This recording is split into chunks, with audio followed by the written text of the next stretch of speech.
ایران، چین اور بھارت افغانستان کی سرحد سے متصل جنوب مشرقی ایران میں ایک اہم ریل منصوبے سے نکالے جانے کے بعد ہندوستان 10 سال سے جاری اہم گیس فیلڈ منصوبے سے بھی محروم ہونے جا رہا ہے۔ تہران نے فیصلہ کیا ہے کہ وہ خلیج فارس کے علاقے میں فرزاد بی گیس فیلڈ کو اپنے طور پر تیار کرے گا۔ اس گیس فیلڈ کو 2008 میں انڈیا کی 3 کمپنیوں نے دریافت کیا تھا اور اس سے پہلے ایران اور چین میں ایک حوصلہ مندانہ معاہدہ ہوا تھا جس پر اب پوری دنیا کی نظر ہے۔ دونوں ممالک کے مابین یہ جو اسٹریٹجک اور جو تجارتی معاہدہ ہے آئندہ 25 سالوں تک قابل عمل ہوگا۔ اب سوال یہ ہے کہ چین اور ایران کے قریب آنے کے بعد ایران اور بھارت کے تعلقات پر کیا اثر پڑا ہے؟ ایران اور چین کی گہری دوستی سے انڈیا کو کیا پریشانی ہے؟ اس حوالے سے ہم بات کریں گے۔ ہمارے ساتھ صحافی اور سینئر تجزیہ کار احمد قریشی صاحب موجود ہیں۔ السلام علیکم احمد۔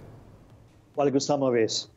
احمد صاحب یہ بتائیے کہ یہ ایک طرف تو چین اور ایران کے درمیان معاہدہ ہوا، پھر ادھر ایران نے بھارت کے ساتھ ریل کا جو منصوبہ تھا اس سے نکال باہر کیا، چین اور ایران قریب آ رہے ہیں، بھارت پر اثر کیا پڑے گا؟ اور یہ بھی بتائیں کہ کیا ہم خواہ خوش ہونے ہیں، مطلب ایز پرائی شادی میں عبداللہ دیوانہ، یا خوش ہونا چاہیے؟ اچھا، یہ جو آخر میں شفا آپ نے کہا یہ بہت اہم ہے۔ اس کی وجہ یہ کہ ابھی یہ جو ساری بات ہو رہی ہے اس میں بہت سارے ifs and buts ہیں، لیکن ہے ابھی بہت ساری چیزیں، جیسے وہ 25 سالہ جو اسٹریٹجک معاہدہ ہے وہ اناؤنس نہ ایران نے کیا ہے نہ چین نے کیا ہے، وہ اناؤنس نیو یارک ٹائمز کے اخبار نے کیا ہے جو کہ امریکی اخبار ہے۔ ابھی تک ایرانی حکومت اور چائنیز حکومت جو ہے دونوں اس پہ کھل کے بات نہیں کر رہے۔ زیادہ بات جو ہے وہ ایرانی میڈیا میں ہوئی ہے، اصل تو نیو یارک ٹائمز کی ہوئی ہے، کچھ ایرانی میڈیا میں ہوئی ہے۔ جو ایرانی حکومت نے اس پہ آفیشیل بات کی ہے وہ کہا ہے کہ ہم نے ایک پلان بنایا ہے جو 25 سال کا ہے، ہم نے بھی پیش کیا ہے چائنا کو اور اس پہ ابھی بات چیت ہو رہی ہے۔ اس کا کوئی ڈرافٹ منصوبہ تیار ہو گیا، اس پہ بڑی زبردست بحث و مباحثہ ہوا ہے ایرانی پارلیمنٹ کے اندر، جس پہ وزیر خارجہ جواد ظریف صاحب جو ہیں ایران کے، ان پر بڑی چڑھائی کی ایرانی پارلیمنٹیرینز نے، کیونکہ اس کی تفصیلات ابھی تک ڈرافٹ کی آئی نہیں ہے باہر۔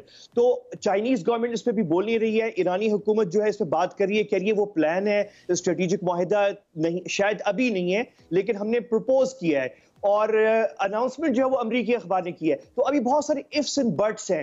جو چابہار کی والی بات ہو رہی ہے اس کے اندر یہ ہے کہ ہم بہت سارے ہمارے کولیگز ہیں، ہم اس پہ ریسرچ پچھلے کئی دنوں سے اس پہ لگے ہوئے ہیں، تو میں اپنے ایک کولیگ سے کہہ رہا تھا ابھی 2 دن پہلے کہ مجھے آپ نیند سے اس وقت جگانا جب ایران سے یہ اناؤنسمنٹ آئے گی کہ ہم نے انڈیا کو چابہار پورٹ سے نکال دیا ہے، تو مجھے آپ اس وقت نیند سے جگانا۔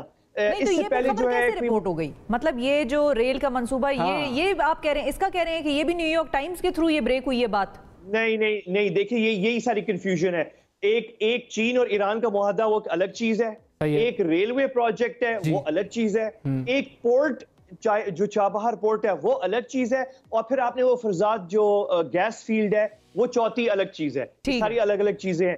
تو میں یہ کہتا کہ جو سب سے بڑا منصوبہ ہے ایران اور انڈیا کے درمیان وہ چابہار پورٹ ہے، جو پورٹ ہے جو گوادر کے مد مقابل ہے، وہ اس میں انڈیا مکمل طور پہ موجود ہے، کہیں نہیں گیا وہ، اور وہ چیز ابھی تک ان کی۔ لیکن یہ بہت بڑی خبر ہے، بہت بڑی بات ہے کہ ریلوے منصوبہ جو ہے وہ رک گیا ہے، مطلب وہ رک تو نہیں گیا، وہ اب ایران خود آگے اس کو مکمل کر رہا ہے، اس میں انڈیا اب نہیں ہوگا۔ لیکن اناؤنسمنٹ ہوئی ہے آج سے 2 دن پہلے ایرانی حکومت کی آفیشیل کہ انڈیا کسی آگے چل کے واپس ری جوائن کر سکتا ہے۔ کون سا؟ جو ریلوے پروجیکٹ ہے۔ ریلوے پروجیکٹ کیا ہے؟ یہ چابہار کو زاہدان سے کنیکٹ کرے گا۔ زاہدان جو ہے وہ جیسے ہمارا کوئٹہ ہے بلوچستان کا کیپٹل، ایسے زاہدان کیپٹل ہے ایرانی بلوچستان کا، جو سیستان اور بلوچستان پروونس ہے، اور زاہدان جو شہر ہے وہ ایرانی افغان بارڈر سے قریب ہے، تو وہ پھر آگے ریلوے افغانستان سے کنیکٹ ہوگی اور ترکمانستان سے کنیکٹ ہوگی۔ پوائنٹ یہ ہے کہ اس وقت بہت بڑی جو اہم بات ہے، جو ہماری انٹرسٹ کی بات ہے، بیسیکلی وہ ٹیکنیکل ایشوز ہیں ساری باتیں، وہ ہماری انٹرسٹ کی بات ہے۔ وہ انٹرسٹ، ہماری جو انٹرسٹ ہے وہ یہ ہے کہ بہت عرصے بعد بھارت اور ایران کے درمیان اختلافات ہو گئے ہیں، یہ بڑی خبر ہے، یہ بہت بڑی میجر، کیونکہ 20 سال سے بڑی اسٹریٹجک ریلیشن شپ رہی ہے بھارت کی اور ایران کی، بالخصوص افغانستان میں لمبی ہسٹری ہے، میں اس پہ پیچھے نہیں جا رہا۔ ناردرن الائنس کو انڈیا اور ایران سپورٹ کرتے تھے، طالبان کے خلاف وہ تھے، روس ان کے ساتھ، وہ لمبی ہسٹری ہے۔ لیکن اس کا ریزن تو یہ بتا رہے ہیں کہ عدم ادائیگیاں تھیں، مطلب کچھ ایسی پیمنٹس تھیں جو انڈیا نہیں کر رہا تھا جس کی وجہ سے ایران نے اس کو باہر نکالا۔ وہی آپ کی والی بات کہ ہمیں اس وقت جاگنے کی ضرورت ہے جب چابہار سے نکل جائے نا، that is the bigger project. یا میں غلط کہہ رہی ہوں؟ Exactly,